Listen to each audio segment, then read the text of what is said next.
Fala galera, tudo certo? Delton Silva aqui para mais um episódio do YouMoldcast, o seu podcast de inovação e tecnologia na moda.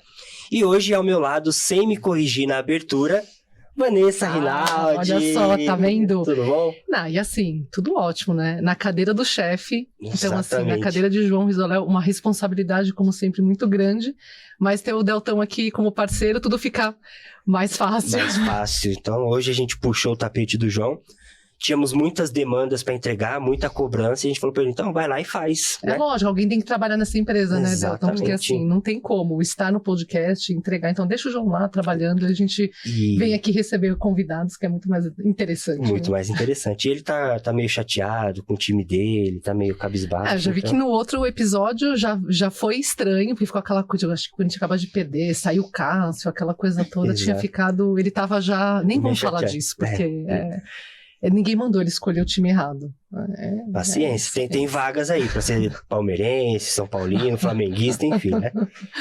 E vamos lá, na cadeira do chefe, então você fica responsável por apresentar a nossa convidada de hoje. Como sempre, subindo o nível do nosso podcast, a gente tem uma convidada absolutamente especial hoje. Ela que teve uma carreira de 14 anos ali no Grupo Arezzo, passou pelas áreas de produto, foi diretora de marca, teve uma passagem na Renner como head também de categoria, e recentemente mais ali na Hering, como diretora de marca e produto também. A gente recebe hoje com o maior prazer e alegria a Fabíola Magalhães. Não era Fabíola Magalhães, não. Fabíola Guimarães, depois vocês cortam.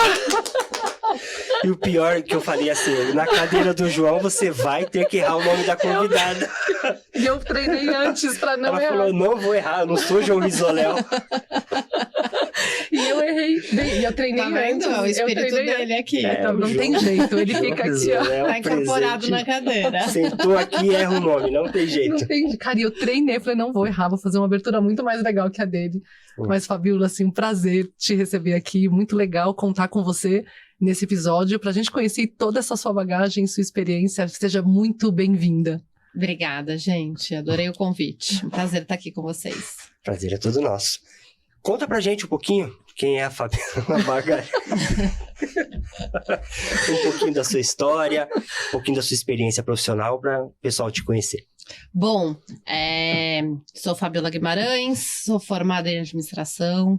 Comecei minha carreira trabalhando em consultoria de risco para a instituição financeira, né? Sempre fui uma pessoa mais ligada ali a exatas do que humanas, sempre imaginei essa minha carreira, mas sempre tive uma grande paixão que foi a moda, né, que é a moda, e foi nesse momento que eu decidi, quero trabalhar com estratégia, com números, mas eu quero trabalhar com algo que eu goste, e aí foi quando eu fui pro lado da moda, né, então sou uma pessoa apaixonada por produto, apaixonada por marca, mas, acima de tudo isso, eu sou apaixonada por dados e o que move as pessoas a consumirem. Então, o comportamento do consumidor, né? O que faz o consumidor ter desejo por aquele produto. Na verdade, ele nem sabe porque ele tem desejo, né? Mas, assim, como que a gente conta histórias, como que a gente lança produtos, como a gente lança tendências, que faz com que tenho aquele desejo, mas ele compra sempre, ele volta a comprar, geralmente por algum motivo, e estudar isso é muito interessante, ter esse dado é muito, né, prazeroso trabalhar com isso. Daí a gente estava conversando ali um pouquinho antes de entrar, né, Delton, essa história dos dados, como também, se a gente olhar para o mercado lá atrás, como era difícil você ter essas informações à sua disposição e usá-las como base para tomada de decisão, né? E a gente estava justamente contando esse timeline, acho que a Fabíola tem aí uma trajetória muito grande e viveu ali a época do merchandising onde a inteligência artificial não estava conosco aí e atuando no mercado. Não tinha. E além disso, né, acho que eu tenho duas grandes curiosidades da trajetória dela. Acho que é ser antes e depois, né, do uso dos dados com ferramentas para te apoiar e sem ferramentas, como é que vocês mineravam tudo isso. E Fabíola também teve uma passagem grande por marcas e depois foi para o varejo mais popular. E acho que tem essa diferença também desse olhar do consumidor quando você tem uma marca de desejo e depois quando você vai para um mercado que, por exemplo, aquela categoria não é tão departamentalizada e você tem um público muito mais variado, né? Eu comecei minha carreira, então, enfim, numa fábrica de calçados aqui em São Paulo, né? E a gente fazia calçados private label para marcas, enfim, de luxo, né? Então, Daslu, NK, Mixer, Animale, 18. E por esse trabalho, né, que era um sapato completamente feito à mão, né, todo pensado para aquele cliente, enfim, mas sem dado nenhum, então era totalmente uma vibe industrial, mas em pequena escala. E aí eu conheci o Alexandre Birman, fui para Schutz para criar uma categoria, na verdade, do zero na época, que era bolsas, né? Não existia bolsa dentro da Schutz. Também foi criado muito ali sem dados do que era tendência, realmente só voltado para a tendência de moda. Acho que isso é muito importante para a gente gerar desejo no consumidor, mas não é só isso. Depois de um tempo nessa posição, eu fui para o varejo, né? Então ali a operação estava abrindo suas lojas, né? A Schutz ainda estava muito pequena, era uma marca completamente focada em multimarca, mas a gente começou a olhar uma expansão de varejo, de loja própria. E eu acabei me candidatando sem know-how nenhum no varejo, mas falei, quero aprender, sou uma pessoa super curiosa. Fui, aprendi sobre KPIs de varejo, inclusive com as pessoas que eu liderava, né? Então, aprendi isso com as gerentes de loja, eu era a líder delas, então teve esse momento de carreira ali, como você lidera um time que sabe muito mais do que você daquilo, mas como você usa isso a seu favor. E aí, depois de 2 anos nessa cadeira de varejo, a gente teve o IPO da Arezzo, e aí foi realmente quando foi colocado ali todo um olho muito especial para a Schutz, que era uma marca que tinha uma busca, um desejo, a marca já estava começando a ser desejada, mas como que você estrutura essa marca para ela realmente expandir? Então, expandir para a franquia, que não existia, expandir mais ainda a loja própria, a gente já tinha 26 lojas, mas como que a gente estrutura isso e continua crescendo no multimarca. E aí, nesse projeto, né, eu me aproximei muito da consultoria da Bain, e foi quando eu fui convidada pelo Alexandre para assumir a parte que na época chamava gerente merchandising. Continua com esse nome, mas ele é muito semelhante a um gerente de produto, né, em magazine, então nos grandes magazines, nas grandes operações de varejo do Brasil. A gente também sabe que o gerente de produto hoje também tem um escopo diferente, talvez, do que 13, 12 anos atrás, né? Mas era uma pessoa que olhava muito ali o mix de produto, estruturação de pirâmide de produto, de categoria, de faixa de preço, né? A pessoa que pega do planejamento e olha, então assim, nessa coleção eu preciso desenhar 20 sandálias de salto médio. Quais são os atributos que eu vou colocar dentro de faixas de preço? Então, realmente é um verdadeiro arquiteto, né, de coleção. E usando muito dado, né, muito número, muito embasamento, mas também olhando para frente. Então, sempre tive, né, essa visão dessa posição que olha a tendência, né? Então, olha o que vai gerar desejo no consumidor, porque também a gente não pode só olhar para o retrovisor, mas olha para o retrovisor para conseguir fazer aquilo ser comercial e ter um balanceamento na coleção de produtos de novidade, de desejo, mas também aquela base da pirâmide que vai trazer a receita. Aí, depois disso, eu acabei assumindo uma cadeira um pouco maior ali, que trazia marca e trazia o estilo também, né? Então, além de ser gerente merchan, tinha toda a estrutura de estilo e a estrutura de marca, e aí veio um outro, uma grande paixão foi revelada minha, que é a parte de marca, né? Porque eu acho que também um produto, ele não vende por si só, né? Hoje é cada vez mais. Então, assim, a estratégia é você pensar 360. Então, quando você vai lançar esse produto, como você vai lançar aquele produto, o que você vai falar, qual o storytelling que ele vai trazer, o porquê, né? E aí a gente sabe o poder que uma marca tem. Isso em que ano? Isso em 2013. 2014 eu assumo como diretora da UN, Schutz. Então aí eu incorporei toda a parte de varejo, que eu já tinha tido uma, né, a experiência, que foi uma das maiores experiências da minha vida, tipo, olhar o varejo. E você que é uma pessoa de desenvolvimento, quando você vai para o varejo e entende, né, se aproxima do consumidor, você fala como é a beleza da soma de tudo isso. De novo, volta para dados, né? Como você usa isso, porque você não consegue conversar com todos os clientes que entram na sua loja, né? Então, como o dado te ajuda a tomar decisões, né? como dado pode vir a, né, trazer isso. E aí, em 2016, eu fui para a mesma cadeira que eu tinha no Brasil, mas para operação nos Estados Unidos, né, para potencializar a Schutz como marca nos Estados Unidos, só que lá, diferentemente do Brasil, que tinha franquia, loja própria e multimarca, lá a gente só tinha loja própria e e-commerce, claro. Tinha loja própria, não tinha franquia, porque não tem um modelo de negócio de franquia para moda nos Estados Unidos, mas tinha uma grande parte wholesale que tinha os grandes lojas de departamento. Então, abertura de portas, lojas da Nordstrom, Saks, Neiman Marcus, enfim, então todo um trabalho com as buyers de lá, que também, né, já é um mercado que naquela época já também estava avançado em questões de dados. E aí é uma diferença muito grande que a gente tem do Brasil, porque hoje no multimarca você não tem o dado do seu cliente final, né? Você tem só o dado ali do sell-in, né? Só da venda até o lojista, né? Então, também dores de marcas hoje como eu consigo chegar nessa informação do meu cliente final e trazer para que eu consiga tomar melhor decisão, construir as próximas coleções com essa informação. E até apoiar muitas vezes o lojista, né, Fabíola? A gente estava conversando que muitas vezes eles não têm essa bagagem de business. Como ele pode fazer uma compra mais assertiva, né, qualitativamente balanceada para tomar a decisão dele da compra. Perfeito. Né? E aí as lojas de departamento nos Estados Unidos já estavam muito mais avançadas disso, então a gente tinha muita informação do que vendia, como vendia em cada região, né? Então, os Estados Unidos também é um país muito grande como o Brasil, então o comportamento da Califórnia é um, da Flórida é outro e de Nova York, enfim, é outro, né? Então, como que você faz uma coleção que atenda toda essa diversidade de públicos, né? E de comportamento. E aí, em 2019, eu tomei a decisão, então, de encerrar esse meu ciclo de 13 anos de Ares & Co, focados totalmente na Schutz, que foram, né, de grandes aprendizados, de grandes entregas, de grandes construções, porque eu tinha muito desejo, inclusive a minha ida aos Estados Unidos eu gosto e sou muito apaixonada por essa marca, né, me via muito ali na marca, mas eu queria entender de outros tipos de comportamento de consumidor. Então, saí de uma marca que era nichada. Quando eu fui para os Estados Unidos, foi muito assim, é a mesma marca, mas é um mercado completamente diferente. Então, para mim, isso fez muito sentido.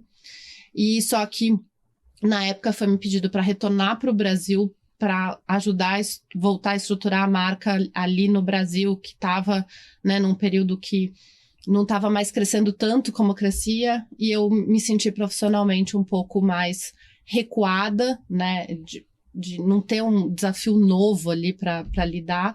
E foi quando eu recebi a proposta, então, da Renner. E aí, para mim, fez muito sentido porque era um mercado muito mais pulverizado, né, com comportamentos, com produtos. Então, eu saí de calçados e bolsas exclusivamente para lidar com tudo que não era vestuário. E eu me vi sendo head de uma cadeira que fazia desde a sacola de embalagem de papel, né, que fazia parte do escopo, então tudo que não era vestuário e que não era beleza, mas era tudo que era tendência, então tendência de consumo que a gente chamava da unifila, que é aquela fila que fica no caixa, então, agora as pessoas querem comprar o saquinho de lixo do carro, não, agora a luzinha de decoração da casa. Então, tudo isso era uma coisa muito de comportamento também, né? Você vê, os estudar. kits de maquiagem que minha filha quer levar que todos. Maquiagem não era meu, mas enfim, era tipo isso. Tipo a garrafinha, então qual é a estampa que gera desejo.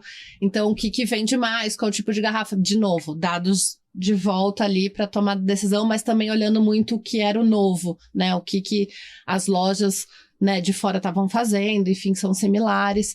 Então, biju, óculos, enfim, então tinha uma gama muito grande. E aí eu fiquei pouco tempo, né, relativamente nessa cadeira, fiquei 1 ano, porque eu senti muita falta do 360 de marca. Então lá era fazer o produto certo, na hora certa, no lugar certo, mas a gente não pensava estrategicamente como vender aquele produto, como gerar aquele desejo. E aí eu senti que realmente esses 2 pilares são muito importantes na minha vida, que é produto juntamente com marca, juntamente com a forma que você vende. E foi quando eu recebi o convite para ir para a Hering, que é uma marca top of mind. Isso foi 2020. 2020, 1 ano depois.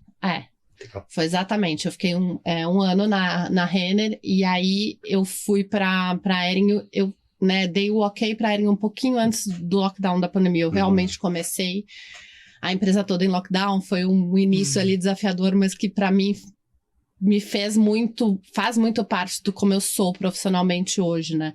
E é uma marca que tinha um desafio muito grande na época, porque ela é top of mind quando você faz pesquisas, né, sobre qual é a marca de roupa que você conhece. A Hering vem disparado como a primeira, mas ela acaba perdendo, hoje menos, mas na época mais, perdendo muito em consideração, principalmente ali para os magazines, que é Renner, Riachuelo e C&A, né, os 3 maiores. E aí tinha esse desafio, por que ela perde essa consideração? Então, por que eu gosto da marca? Eu tenho um carinho muito grande pela marca, mas quando eu vou fazer minha jornada de compra, eu esqueço que ela existe. Então, era uma marca que estava realmente esquecida, entre aspas, pelo consumidor, principalmente para um consumidor de 30 a 45. Acima de 45 as pessoas consideravam. Então, a gente rodou muita pesquisa de novo, volta a dados, né? Pesquisa desde grandes, né, institutos de pesquisa como Ipsos, enfim, mas até pesquisa, a gente rodava muito dados internamente ali, para entender, dados CRM, enfim, para entender o que fazia, né, com que a cliente. Então quando o cliente compra, o que ele compra. Então a gente viu também que tinha uma mulher que entrava, 73% da nossa base de clientes eram mulheres. Entrava, comprava para o marido e para o filho e não comprava para ela. Então tinha uma falta do produto desejo no feminino. É uma marca que o ícone é uma camiseta branca, mas uma mulher também usa uma camiseta branca, né? Então, como que também traz esse outro desejo? Ver que a marca é um básico que não é um básico chato, né? Não é boring, não é... Enfim, mas que tem uma informação de moda, mas que ainda fica... E também teve esse ponto as pessoas de 30 menos não tinham, a awareness era baixo, né? Então, como você se conecta com o público mais jovem? Então, a gente fez todo um trabalho de trazer de volta, né, um slogan que sempre foi da marca, que era o básico do Brasil. Trabalhar o que significaria esse básico para o brasileiro, porque não é simplesmente fazer uma cópia de uma Uniqlo, por exemplo, né, lá fora no Brasil, porque não é isso, porque a brasileira gosta de uma estampa, gosta de uma cor, né? Então, como você trabalha isso, né? O guarda-roupa do homem é muito mais monocromático, né? Com cores mais sóbrias, previsível. Mas a mulher não. Mas como você traz isso, como você traz essa unificação de marca, como você conecta com um público mais jovem. Então, a gente fez todo um trabalho de Nessa época já tinha a Hering Kids? Já. A Hering Kids já existe, né? Acho que mais de 30 anos, 50 anos, não lembro exatamente, mas faz muito tempo que tem. E também é uma marca como você trabalha, né? Porque a primeira pergunta que se fazia quando entrava na loja é: você tem camiseta? E a segunda é: tem para criança? Então também é uma marca que... Só que são lojas pequenas, né? Então também teve esse desafio de como das lojas pequenas a gente tem um portfólio completo. Porque imagina, a gente concorria com Renner, C&A e Riachuelo, que são lojas, né, lojas pequenas, para eles são menos de 1.000 metros quadrados, e a nossa loja tinha em média 150, 120 metros quadrados. Aí também teve um novo modelo de negócio, que é a Hering Mega Store, que tem todo o portfólio, tem todas as linhas, que são acima de 450 metros. A gente pode mostrar. Uma das grandes dificuldades do consumidor é ele viu o produto, mas ele não achava na loja Hering mais perto dele, né? Então, teve todo um trabalho também de modelo de negócio, então onde caberiam essas lojas acima de 450. Teve um projeto arquitetônico novo que também traduzisse esses pilares do que significa básico, e básico é cor, é alegria. Teve um pilar de música também que a gente trouxe para dentro da marca, porque música é algo que conecta muito com o brasileiro, né? Tem uma história do futebol, que vocês começaram falando sobre isso aqui, sobre o time favorito do chefe, mas não é isso que eu vou falar. Mas tem o segundo maior pilar que conecta o brasileiro é música. Então a gente tem uma diversidade muito grande de música, e isso é algo que também conecta o jovem. Então a gente aproximou apresentador oficial de festivais de música brasileira, para aproximar esse jovem. Então, a gente foi rejuvenescendo essa base. Também sempre olhando. Aí tem um outro lado de dados que, além de, óbvio, estruturação de coleção, enfim, que a gente via muito e que daí transforma um outro assunto que a gente fala, que a gente tem visto muito falar sobre isso, principalmente depois da pandemia. Qual é o papel do ponto de venda físico, né? Que ele passa de um ponto de venda para um ponto de experiência. Então, ele muda de PDV para PDX, né? Uhum. E como fazer isso, né? Então, o visual merchandising para a Hering é um pilar muito importante. Porque, além de tudo, a gente tem uma forma de atendimento que ela é meio assistida e meio autosserviço, né? Então, tem as pilhas de roupa com as numerações. Então, o visual merchandising tem um papel ali também olhar dados, tipo, quando tá na cesta desse cliente, essa camiseta, qual é o segundo produto que mais aparece nessa cesta? Para você fazer essa jornada de compra próxima, para ela lembrar, peguei isso aqui, preciso disso também. Então, né, como você faz isso para que realmente vire uma experiência facilitando a vida e podendo aumentar o número de peças por atendimento também de uma forma mais intuitiva, né? Então, tem todo esse lado também que aí é muito importante. E agora eu tô nessa minha jornada solo, né? Solo mais ou menos, porque tô trabalhando aí num hub que conecta mulheres e principalmente mulheres que também querem empreender, que querem para esse lado de consultoria, que podem ter pilares de produto, de marca, de visual merchandising, de planejamento, então todo nesse universo envolvido com o produto. E tô também fazendo toda uma parte de consultoria junto com essas outras mulheres para pequenas e médias empresas aí de moda, né? Sensacional. Desculpa que às vezes eu falo muito, né? Não, imagina! Aqui, o programa é para isso, se deixar, né? Não, e eu queria voltar, tem um monte, né, de curiosidades, voltando ali na sua vivência nos Estados Unidos, você falou muito, né, sobre o mercado no Brasil e Estados Unidos. Quando você chegou lá, quais foram as principais diferenças em relação ao comportamento de consumo e desafios? Você falou, nossa, eu não estava acostumada ou eu não via isso, né, nesse mercado que eu atuei por tanto tempo e que você precisou fazer, de repente, uma virada ou que realmente te surpreendeu do ponto de vista de consumo, de comportamento, que tem no Brasil, mas não se refletia, ou se refletia de uma forma muito diferente lá fora? Acho que não teve uma grande diferença, assim. Teve, coisas pequenas, assim, ferramentas que se usa, às vezes, até de comunicação, né? Então, ferramenta, por exemplo, o WhatsApp não é algo muito utilizado pelo menos na época não era, hoje é um pouco mais, mas ainda não é a mais utilizada. Então, né, o WhatsApp aqui é a nossa grande ferramenta, às vezes mais que o nosso e-mail hoje. Lá, eles usam muito SMS. Assim, a grande diferença que eu senti é que a Schutz já tinha um potencial aqui muito grande, já estava faturando seus 500 milhões de reais, né? Então, já era uma marca, né, com faturamento alto, principalmente quando você vai para o mundo da moda, saindo de magazine, enfim, são poucas marcas que tem, né? Isso era em 2016. E lá é uma marca desconhecida, né? Então, como você faz para... O grande desafio lá era... Ela estava começando a ficar conhecida, ela estava começando a cair no gosto ali dos buyers de lojas de departamento. Mas, por exemplo, a Nordstrom tinha 6 lojas que vendiam no universo, que tem mais de 200 lojas nos Estados Unidos, né?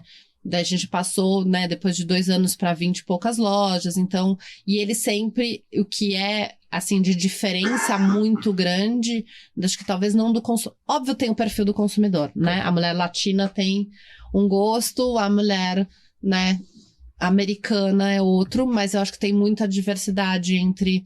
Né, a diferença de Nova York, Califórnia, Flórida, enfim, os outros estados, Texas, ali tem uma grande diversidade, assim como tem no Brasil, né? Quando você pega o perfil da mulher do Nordeste com o perfil da mulher do Sul, é completamente diferente. Como você faz essa coleção, você clusteriza, né? Que é muito região fria, região quente, mas não é só isso. Então, todo o desafio ali de como você faz essa clusterização.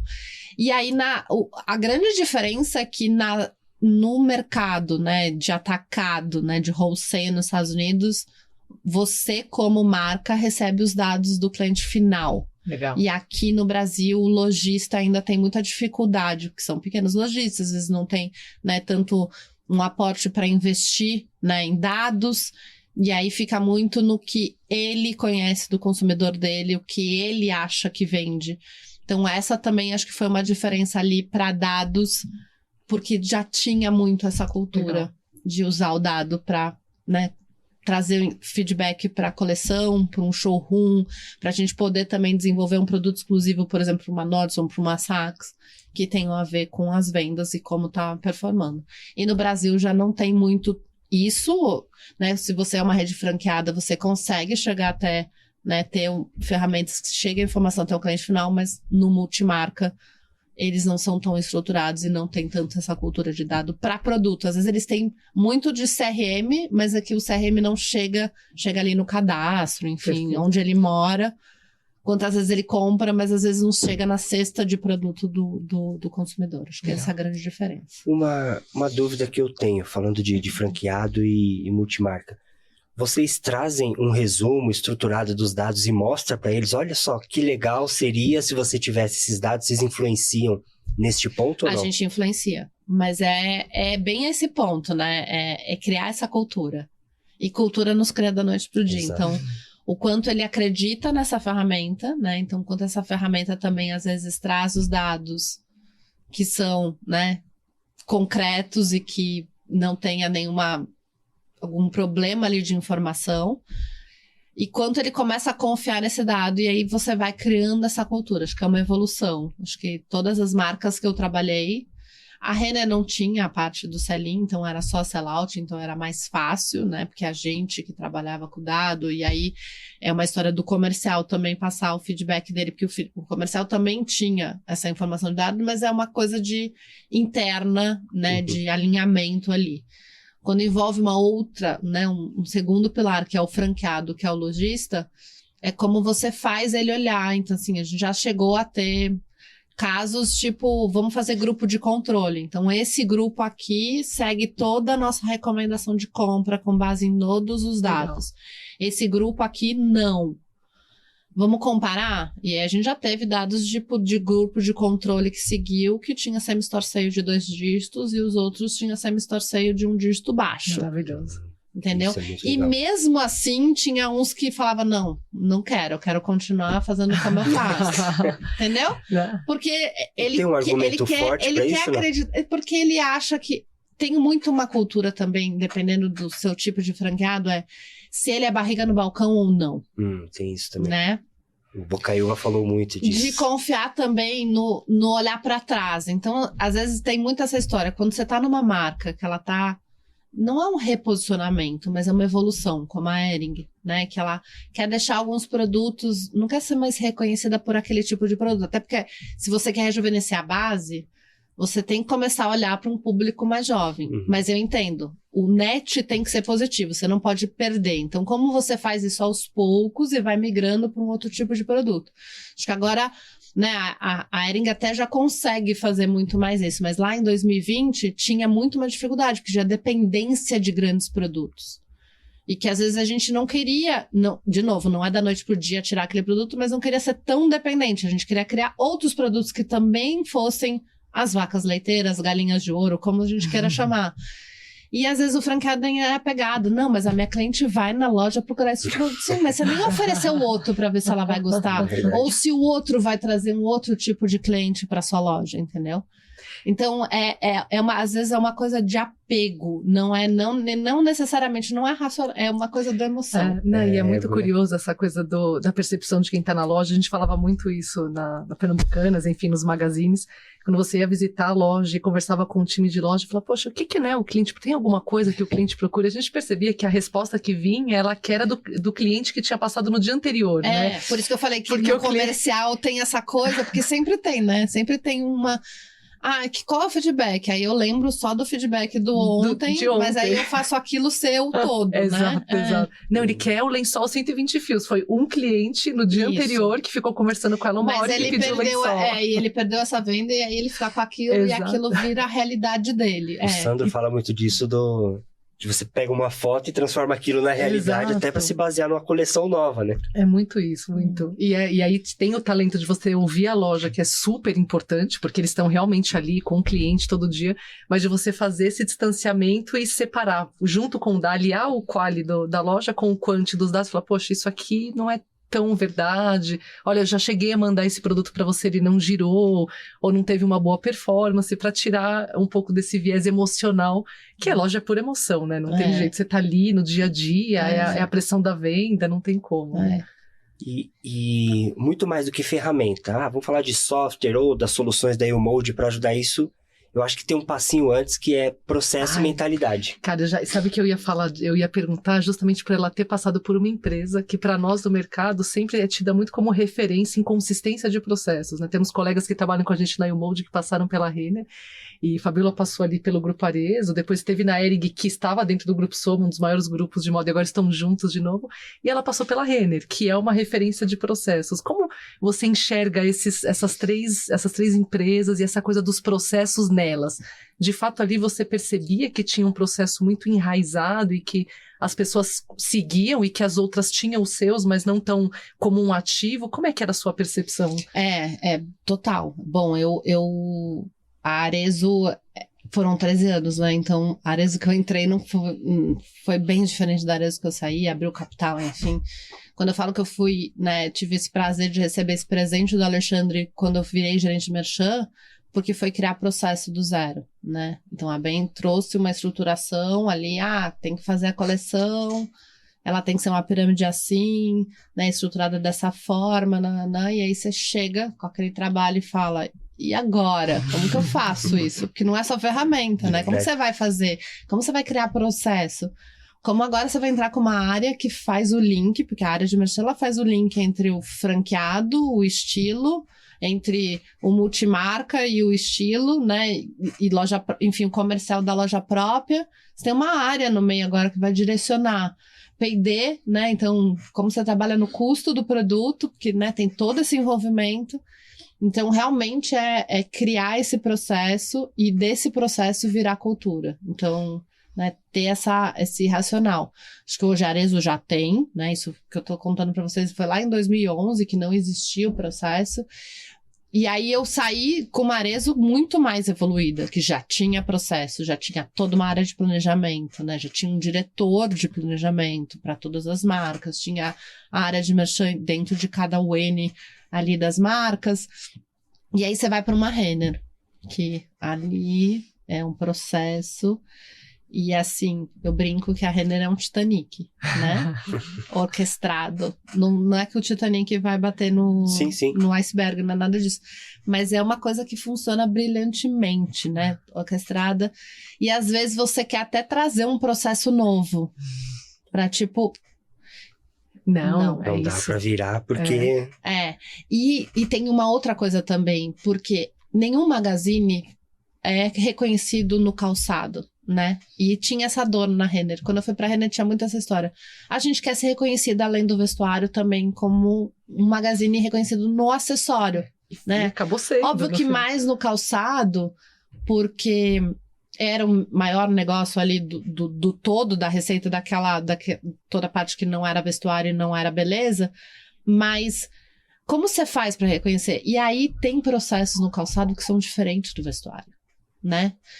Então, tem dados que você olha de uma forma, é igual, mas você olha categorias, tem o DNA do produto, né? Tem atributos de produto que não dá para fazer depara. Então, eu lembro o checklist de qualidade de fornecedor, era tudo focado em vestuário. E aí, como você traz? Isso até foi super bem aceito, mas tinham formas de compra que também no calçado funciona um pouco diferente, e aí... Você pega uma empresa que é totalmente estruturada também, ele tem um mindset muito forte para aquilo e ele tem, às vezes, um mindset meio engessado para mudanças, né? Para testes mais rápido. Então, o que eu senti na Renner era uma empresa brilhantemente orquestrada, que tinha muito processo, isso é muito bom, mas que não tinha essa veia empreendedora para pequenos negócios dentro da Renner, que na Arezzo tinha muito. Uhum. Então, eu brinco que eu sempre fui uma executiva que era empreendedora com o dinheiro dos outros, né? Porque... vai para os Estados Unidos, né? Abre loja lá, porque mesmo eu tendo ido em 2016, desde 2012 eu ia para os Estados Unidos acompanhando a operação, tinha muito envolvimento. Então era tipo assim, a história da Schutz, a abertura nos Estados Unidos, veio numa reunião que o Alexandre voltou de um offsite que ele teve, nem lembro agora exatamente com quem foi, mas era com CEOs, executivos, e aí alguém falou sobre como você propaga as pessoas trazerem ideias novas para o seu negócio para ele se oxigenar. E a reunião chamava Você Tá Louco. E você só podia dar uma ideia na mesa, uma ideia que fosse muita loucura. E eu lembro que essa loja de Nova York surgiu, ele perguntou, fala aí uma coisa, né, tipo, traz uma ideia. E aí, se ele não falasse, você tá louco, a ideia não tava válida, você tinha que pensar outra. E eu falei, vamos abrir uma loja nos Estados Unidos, em Nova York. Só não era na Madison, era no Soho, mas assim, abrir uma loja da Schutz em Nova York. Uhum. E aquilo virou realidade, porque isso foi em 2011, em 2012 a gente estava abrindo a loja, foi final de 2011. Então era muito essa história, vamos testar pequeno, fazer acontecer, até coleção às vezes. A gente queria fazer um produto que era muito tendência, enfim, então testava pequeno, testava num cluster de loja para ver qual era o resultado, para depois escalar. Então, na Renner eu já senti muito essa falta. E na Hering eu peguei isso também, uma empresa completamente estruturada em processo, mas que tem uma indústria muito forte. Pronto, eu acho que né? tem essa coisa da veia industrial que E traz aí, muito como processo, você faz para fazer toda essa sinergia da indústria? E tem uma história da Hering que ela foi de muitas fases, né? Ela é uma empresa de mais de 140 anos, mas ela já teve a sua era industrial, teve sua era de varejo, e como você implementa uma era ali voltada realmente para o varejo, mas não para o varejo franqueado, né? A informação vem do franqueado, não, a informação vem do cliente final. Quem é o mais importante? É o cliente final, né? É o consumidor, ou potencial consumidor da sua marca. Então tem ainda tem, mas também tem muito dado, e como você usa isso, e aí como você faz também, que tem muitos sistemas, sinergia dos dados de todo eles falando, né, a mesma história, né? Então, maravilhoso. Que maluco, né? Uma experiência meio que startupeira. Total. Outra mais fechadinha, mais tradicional, tipo banco. E a outra mais industrial. Total. E agora eu tô num processo que meu trabalho é implementar processos em empresas que são pequenas e médias, que não tem processo. Perfeito. Que muitas vezes não tem a área de produto, só tem um estilo em uma loja, né? E o dono. Exato. O dono. E um sonho. Ou a dona, estilista, né? Então, assim, como você faz o processo de produto, de planejamento, de open to buy, de planejamento de venda, mas não é só isso, é como você cria esse processo na empresa para depois, quando você sair, isso ser, né? Um processo legado, né? Ter um legado, porque não adianta ser contratado e não construir nada ali, né? E ainda ela trazer o dado para influenciar a opinião do dono, né? Porque tem mais essa, tem o processo. Porque às vezes, muitas vezes ele fala, não, mas é isso que vende na minha marca. Não, mas o número não deixa eu te contar. A cliente está dizendo outra coisa, né? E essa questão do dado, ele cara, é muito subjetivo, porque você fala de dado, fala, não, vamos ser racionais, vamos trazer aqui o dado. Só que o dado pro dono é um, pro estilista é outro, pro planejamento é outro, enfim, cada um tem seu dado. E o meu ex-sócio falava muito disso. O dado, você pega um BI, abre a tela em branco dele, fala, vamos colocar dado agora. E normalmente o dado vem para responder uma pergunta. Então, o dado está muito mais ligado em que perguntas você quer responder do que propriamente um monte de gráfico, né? E eu queria chegar nesse momento de... Que pergunta você quer responder, você tem que saber qual dado você vai querer levantar realmente, né? E se você vai usar aquilo da melhor forma ou se você vai envezar. Ah, não, eu quero fazer isso, então eu vou trazer o dado para provar que essa minha verdade é verdade, não é? Muitas vezes acontece isso. Exato. Ah, eu quero fazer um determinado produto. Ah, deixa eu ver aqui, ó. Preciso provar que minha tese é boa. A tese é boa, exato. Enviesa o dado para o que você quer fazer, né? Então é muito isso. E eu queria a sua visão, com toda essa experiência, pensa que quem está nos ouvindo ali, independente do tamanho, três pontos importantes assim para começar uma estruturação de dado, sem ser enviesado, eu tendo ou não já começado a olhar para isso, que tipo de pergunta eu preciso fazer, como que eu estruturo esse meu processo para ter os dados corretos ali das áreas? Poxa, que pergunta, hein? Essa pergunta aí é pergunta de milhão, mas enfim. Eu acho muito que você tem que entender o que você quer para o seu negócio. A primeira coisa, assim, qual é a minha proposta de valor, né? O que eu quero com a minha marca? Qual é o cliente que eu quero atingir, né? Qual é o perfil desse cliente? Se eu quero estar no Brasil todo, se eu não quero. Se eu quero estar no Brasil todo, mas eu quero realmente ter uma marca, né, que atenda esse tipo de perfil, ou não, se eu quero ser uma marca mais, né, abrangente.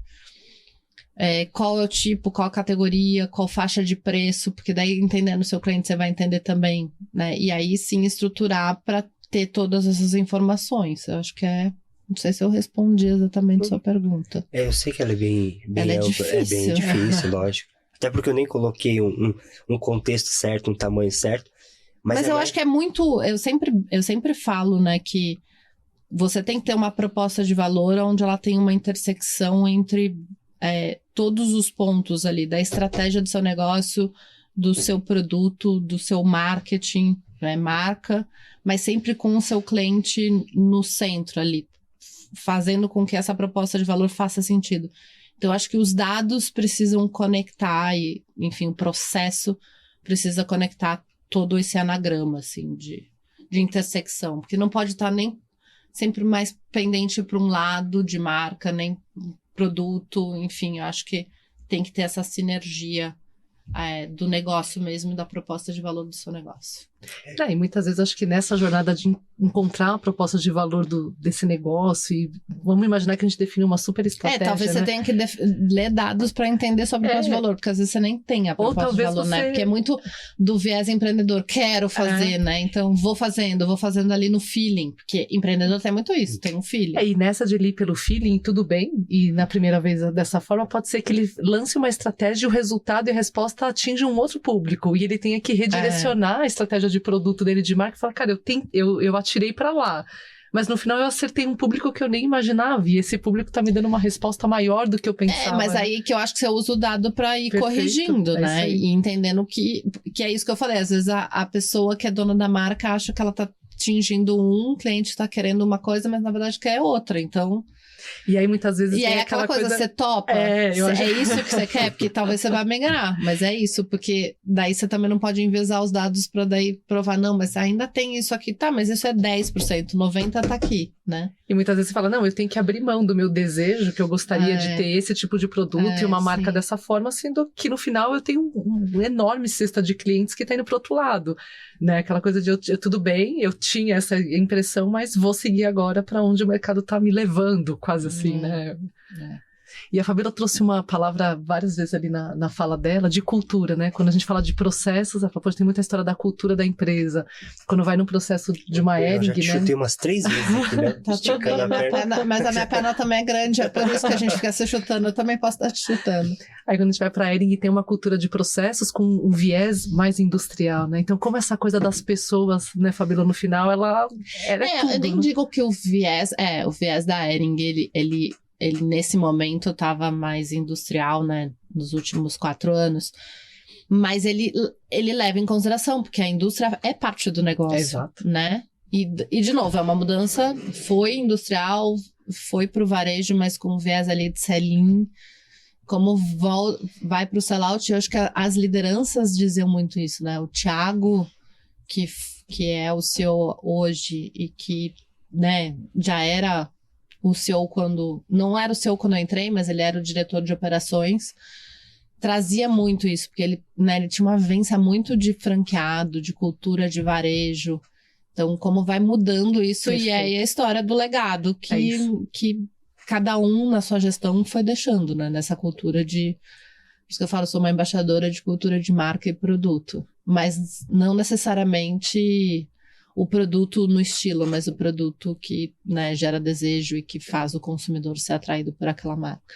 Me veio na cabeça uma coisa que ela deve estar sentindo agora nesse papel dela como consultora e tentando implementar processo em marcas, né? Falamos, nós temos ferramentas, né? Então, o Mold, até depois, no final, a gente tem que fazer um agradecimento especial ao nosso patrocinador oficial. Exatamente. Que faltou, o chefe vai brigar comigo que eu não fiz na apresentação, mas isso vai ficar pro final, mas aí o Mold tem ferramentas, né? A gente costuma falar para os nossos clientes, a ferramenta sozinha não vai resolver os problemas da empresa. A gente precisa ter processos junto com ele para que a ferramenta funcione. Mas também não adianta ter um monte de processos e uma boa ferramenta se as pessoas não estão lá para executar. Engajadas. E aí, no final, as pessoas acabam sendo a chave de tudo isso. Muitas vezes a gente tem que entrar naquela coisa do eu sempre fiz assim, eu sempre olhei dessa forma.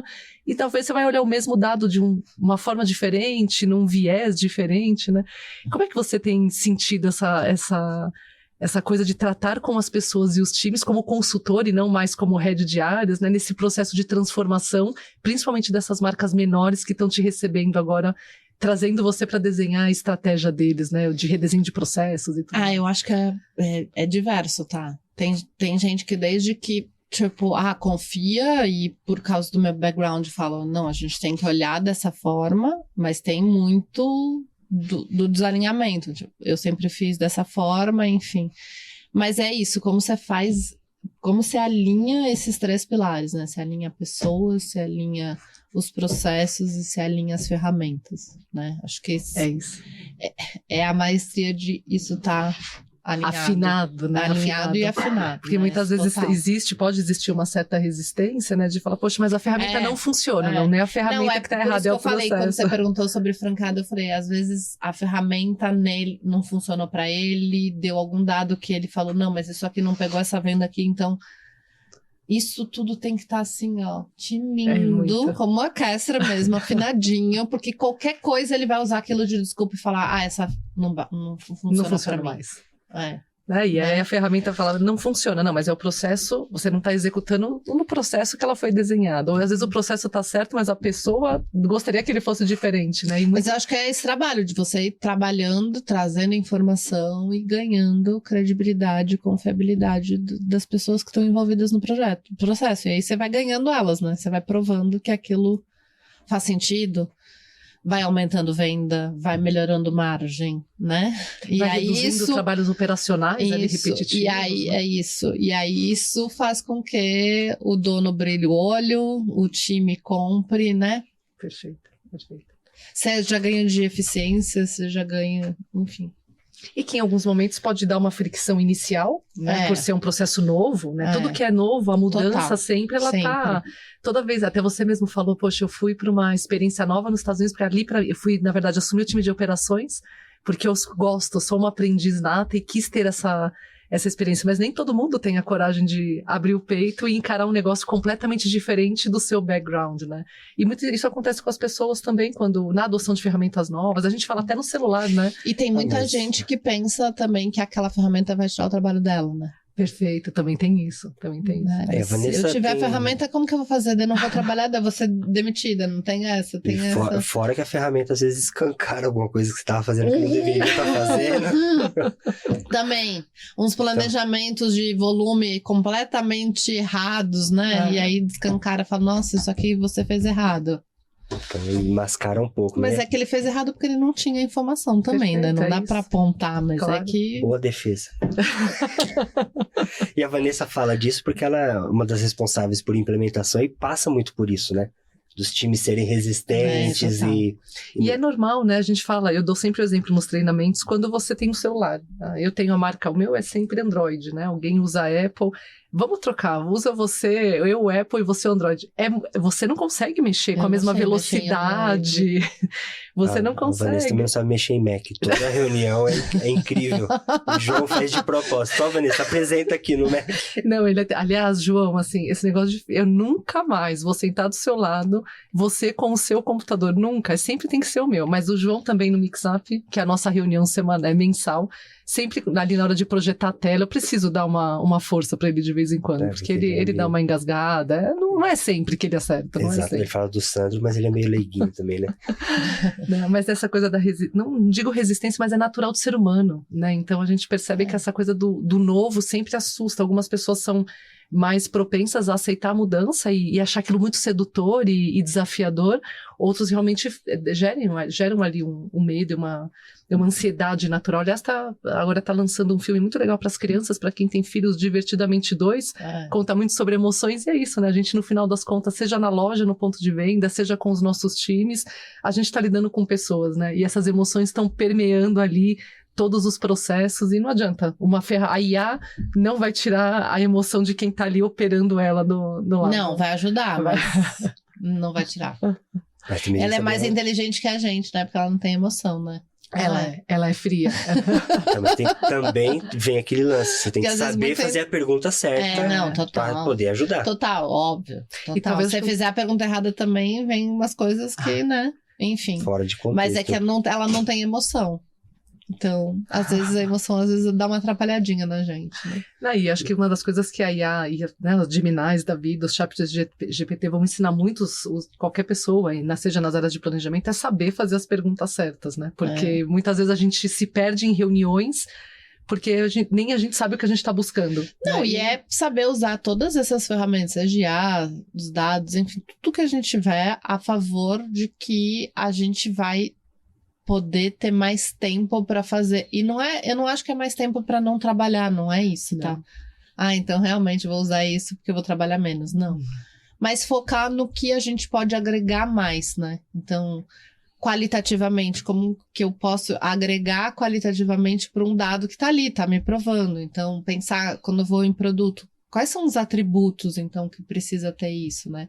Então, eu acho que é trazer, é mudar a nossa forma de trabalhar, usar isso como realmente uma ferramenta para que a gente possa se dedicar a outras coisas que vai fazer diferença no negócio, né? E que nos ajude a crescer e né, aumentar a receita, rentabilidade, eficiência ali de uma forma... E de fato não é trabalhar menos, é trabalhar melhor.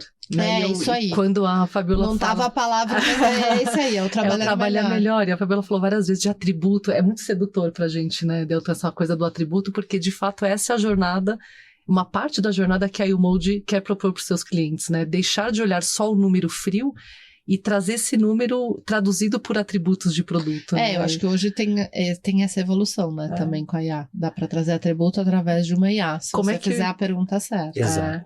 E, aliás, a mentira do século é essa história de que tecnologia vem para você trabalhar menos. Não, é mentira do século. Você vai trabalhar até mais, né? Muito mais. Mas, ela vai te dar muito mais. Novo, é de uma forma melhor. Tá aí a tecnologia com home office para provar. Total. Agora eu não vou precisar pegar trânsito, agora eu consigo fazer tudo online. E aí quando você vê, você tá sentado na frente do computador das 7 da manhã às 11 da noite. Você sai de uma e entra em outra. Né? Sem respirar. Com intervalinhos de 5 minutos, deixa eu sair no banheiro rapidinho. Quantas vezes você não almoçou ali, ó. Com a câmera fechada. É impressionante. Né? Então, assim, a IA é a mesma coisa. Quando você aprender a utilizar, fazer as perguntas certas, saiba que vai falar, a Vanessa produz melhor com a IA.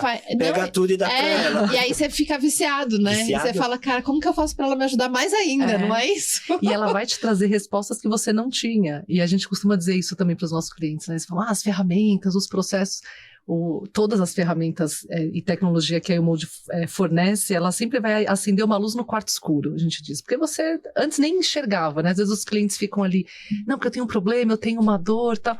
Você tem essa dor hoje. Quando a gente colocar a ferramenta, você vai perceber coisas que você nem tinha tempo para pensar. Né? E a IA e os dados trazem isso. Então, antes eu olhava a venda, só o retrovisor, olhava a venda, margem e giro. Venda, margem e giro. E eu queria saber o que tinha ali na venda. Pega lá o BI, eu lembro no começo, como gerente de produto, a pasta, vamos passar a pasta. Passa a pasta, o Sandro vai lembrar, o Sandro é da turma que passava a pasta comigo, porque tinha o gerente que ficava anotando a venda na ficha do produto, vamos passar a pasta? Então, aí tinha um assistente que ordenava para os melhores de venda na pasta, então o gerente de produto olhava a pasta, tal, com base naquilo que ele estava olhando, ele ia decidir a próxima coleção. Acabou o negócio de olhar a pasta, né? Então eu já tenho em tempo real os melhores e piores de venda, e mais do que ter os melhores e piores, agora a gente já consegue... um time que montava uma apresentação dos melhores, né? É isso. Mas a pasta continua. Só que de uma forma que não é uma pessoa. Dá pra olhar aqui, vai passar rapidinho, mas o U-Track, por exemplo, a gente vai lá e escaneia um site de um concorrente ou de um benchmark, por exemplo. Isso é muito legal. Então você traz todas as informações possíveis daquele site e coloca aqui num banco de dados. A partir dali você faz a pergunta, o que eu quero saber sobre o site do meu concorrente? Mas tem muita gente que tem uma pessoa para fazer o tracking. Não, e tem mesmo. Eu lembro na pandemia até que o online estava super, tinha uma pessoa que, olha, então vamos monitorar todo mundo, segunda de manhã, consultando, e tinha uma pessoa que estava monitorando os preços ali, anotando na planilha. Muita empresa grande que faz isso, tá, gente? Exato. Grande. E o que a gente quer trazer Tem aqui uma pessoa na equipe pra fazer o web scanning. Impressionante. é parar de, assim, não vamos fantasiar. É o futuro. Cara, é o presente.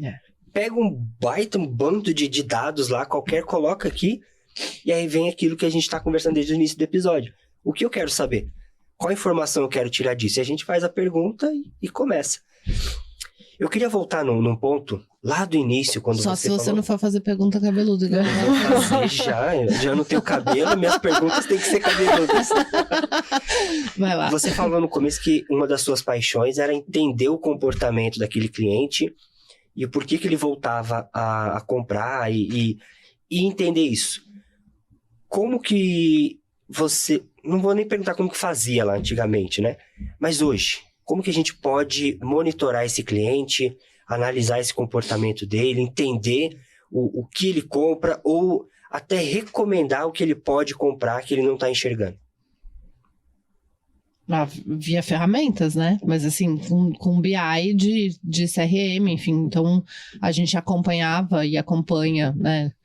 Muito isso, com a recorrência dele, o que ele compra, como sugestões. Então, hoje com aplicativos, e-mail marketing, como que a gente monta isso, mas isso é através sempre...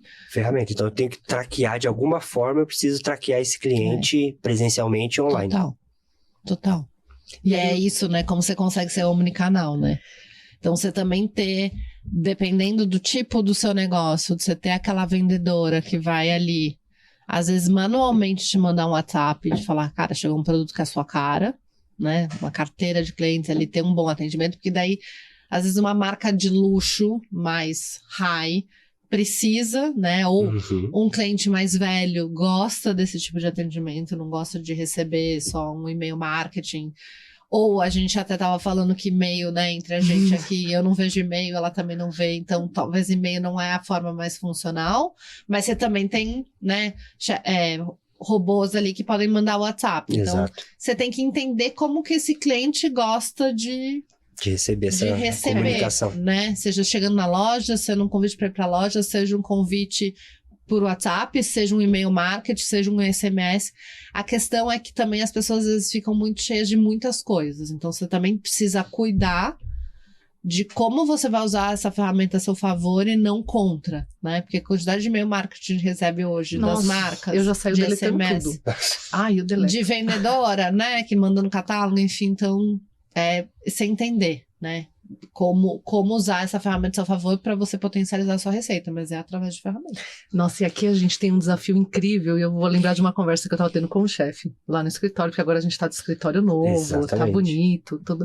Não fui ainda, acredito. Vergonha alheia, né? Vergonha alheia.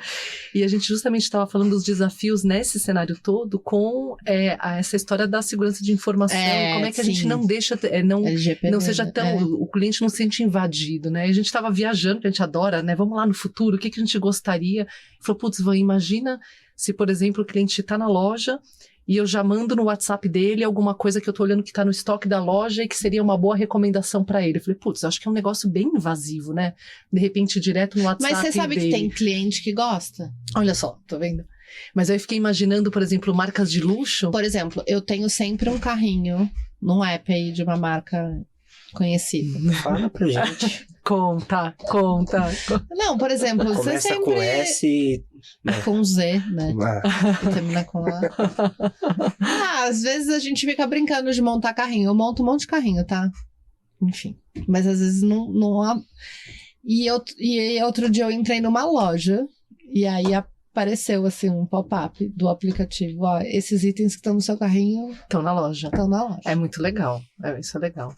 Então, assim, eu achei interessante, porque até tinha esquecido desse carrinho e tinha esquecido. Acabei não comprando, tá? Mas é uma forma.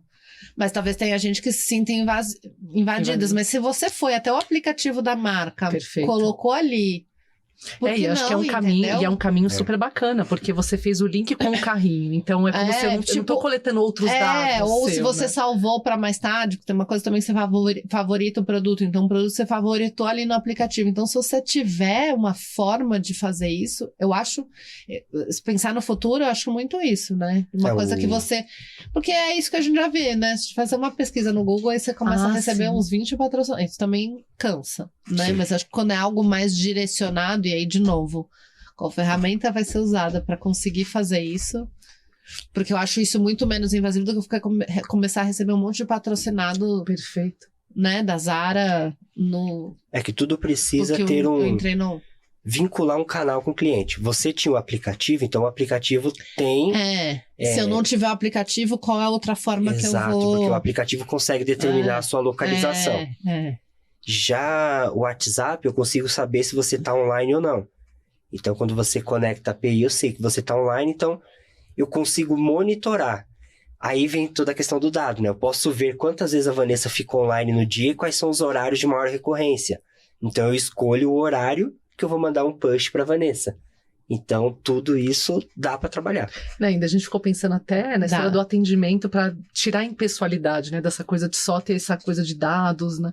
Imagina uma marca que você tenha vendedor, porque essas coisas talvez de marca de luxo gostam desse atendimento mais pessoal, de quando a cliente entra na loja, o WhatsApp não vai para o cliente, mas vai para a vendedora. Olha, sua cliente X entrou na loja e ela gosta desses produtos. E ela já descer com uma cesta recomendando ali pra ela, mesmo sem ela saber, isso né? É o futuro da vendedora que tinha que descer com 10 pares de sapatos quando a pessoa pedia uma sandália de salto alto, tem que, né, categorias opostas. Assim, ela já sabe, então já essa é a cesta, desce lá que ela está por ali. Aí sempre, como que você não quer nada, você olha, o que você acha disso? Mas tá tudo já com a cara dela e com o perfil dela.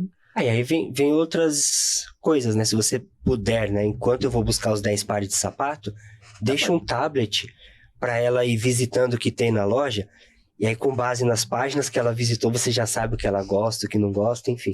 Tem um universo de coisas para ser feito. O céu é limite.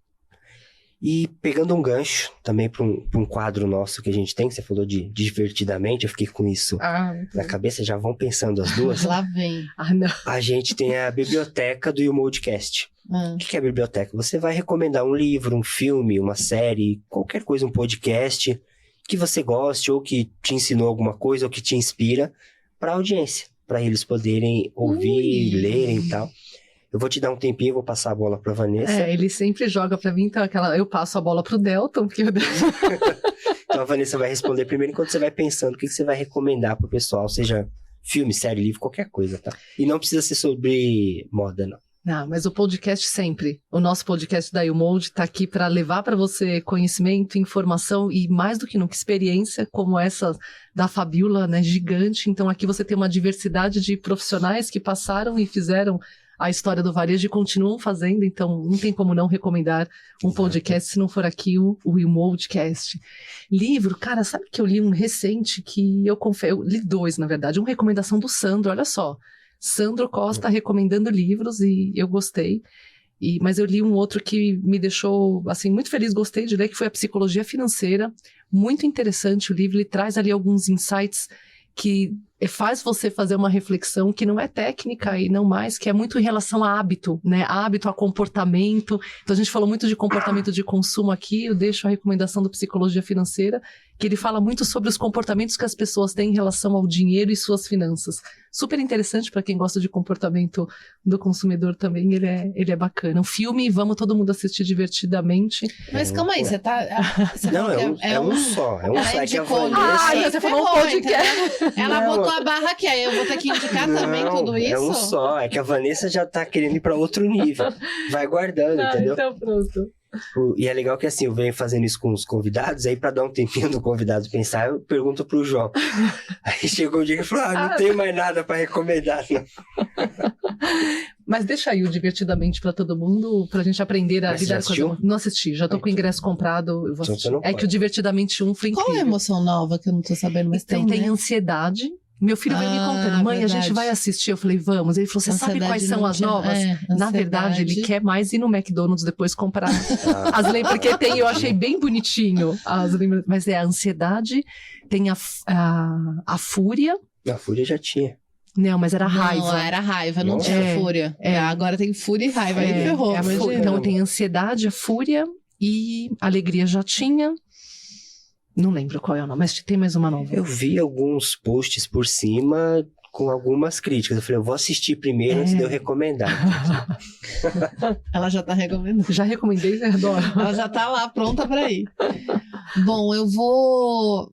Talvez a gente tá falando de futuro e a história, mas eu vou trazer uma série aqui que pra quem gosta de varejo e gosta de moda, uma coisa que começou lá atrás, não sei se já assistiram, Mr. Selfridge, que foi o fundador da Selfridge, é uma série, e ele conta por quê, então ele conta, enfim, né, todo lá atrás, quando nem tinham carros, eram cavalos, né, e ele abriu a loja Selfridge em Londres, por que das posições das áreas da loja, então por que a perfumaria era na frente, né, e se ficou, enfim. Então, para quem é apaixonado por varejo e apaixonado por negócio, eu acho que é uma série muito legal. Qual que é o nome? Mr. Selfridge.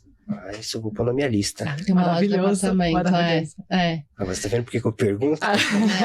Eu não sei, assim, faz um tempo que eu assisti, eu não sei se ela tá no ar ainda, mas acho que hoje em dia, né, a gente tem acesso a qualquer streaming, eu acho que ela tá. Porque na época ela era do Netflix, ela não é mais do Netflix. E uma série que eu sou apaixonada também, mas aí é uma coisa, olhar o old school, mas ele traz aprendizado de como funcionava antigamente, que é Mad Men. Sou apaixonada pela estética dos anos 60, enfim, também que fala de agências, de como as campanhas eram criadas, enfim. Mas aí eu acho que o Selfridge tem aprendizados para que no Mad Men tem comportamentos que não são mais toleráveis hoje, mas é uma fotografia maravilhosa, uma estética, um style, enfim, acho que é muito legal também. Que show, de ver. Que show. Maravilhoso. Dona Vanessa... Eu acho que é isso. Então, Recomenda... antes de considerações finais até, a gente precisa agradecer nosso patrocinador oficial aqui do podcast, a YouMold. Então, para quem não conhece, a YouMold é uma empresa de tecnologia e inovação focada no mercado de moda. É a empresa que trabalha com 3 pilares, a gente falou muito dos pilares aqui no episódio de hoje, pessoas, processos e tecnologia. Então, nós acreditamos nisso, estamos aqui para apoiar as marcas de varejo, marcas de médio e grande porte, a trazerem dados para a tomada de decisão, acelerando e facilitando a vida de quem está ali na ponta fazendo a história acontecer. Exatamente, colocando a Vanessa na linha de frente para chicotear o povo. Vamos lá, suas considerações do episódio de hoje. Nossa, muito feliz, né, de conhecer a Fabíola e essa história incrível dela, vasta, né, e por várias áreas e modelos de negócio completamente diferentes. Fabíola, muito obrigada. Desculpa no começo do episódio ter errado o sobrenome, mas foi ali... Mas tudo bem. Você me perdoa? O João não estava aqui. Foi combinado, né? Foi combinado. Eu acho que ela fez só para até quebrar o gelo. Só para agradar o João. Mas Fabíola, acho que trouxe pra gente a importância, né, de a gente olhar para os dados, usá-los, né, para entender o comportamento do consumidor, traduzir isso em produto para no final potencializar nossas vendas, né? Acho que é isso. Perfeito, Fabíola. Muito obrigada pelo convite, acho que é um prazer estar aqui, poder dividir, né, ter uma bagagem, enfim, e poder trocar. Eu acho que realmente trocar e é sempre um momento de trocar ideias, de conversar, e sempre nessas conversas a gente acaba aprendendo, construindo e aumentando ainda mais nossa bagagem. E realmente a história de ferramentas e de dados e BIs, enfim, tudo que a gente puder usar ao nosso favor. Acho que não só olhar para o retrovisor, sempre ter uma visão de futuro, né? Olhando também para as tendências que vêm para, né, para nos aportar, mas como a gente pode usar tudo isso a nosso favor para que a gente sempre entregue um trabalho ainda melhor e que tenha mais eficiência e crescimento. Já aproveita para deixar seus canais, onde as pessoas te acham, te contratam. Bom, LinkedIn Fabíola Guimarães, e eu não tenho ainda sobre a consultoria, que é algo muito recente, mas vai estar lá no meu LinkedIn, e eu tenho Instagram Fabíola Guimarães também. Porra. Muito TikTok bem. Não, né? TikTok não. Não, acho em que breve vamos ver as dancinhas de Fabíola, não? Não, a gente só olha TikTok porque precisa estar antenado, mas não, uma conta não. Tá. Eu tô falando tudo isso porque a gente estava discutindo antes aqui sobre essa questão de novas tecnologias, né? E realmente, né? Nenhum dos três aqui tem TikTok, é tudo velho. Então Não, a gente Não, até tenho pra olhar, mas eu nem falo que eu tenho, porque eu só olho. não posta nada, né? Não, então assim, pra que alguém vai me seguir? Eu só sigo os outros. Sensacional. A você que está nos assistindo, nos ouvindo até agora, muito obrigado. Espero que você tenha gostado, se divertido, aprendido com a gente. Saiba que a sua opinião é muito importante, então deixe seus comentários, coloque lá o seu feedback para a gente, suas dúvidas, que a gente encaminha para a convidada, encaminha para a Vanessa também, que muita gente acaba interagindo com ela, que foi muito tempo top 1 dos episódios. Ixi, mas aqui, isso né? faz tempo Faz já, tempo tem já. que falar, faz tempo. Então, a sua opinião é muito importante para direcionar como a gente continua com o podcast, os convidados que a gente traz, enfim. Então, tudo isso aqui é para a gente realmente criar um ecossistema muito legal, onde todos se ajudam. Agradeço, obrigado, Vanessa. Obrigada, Delton, mais uma vez, feliz demais. Obrigado, Fabiola. Obrigada a vocês Fabiola, pelo convite. obrigada. E obrigado a você. Até a próxima. Tchau, tchau. Até mais.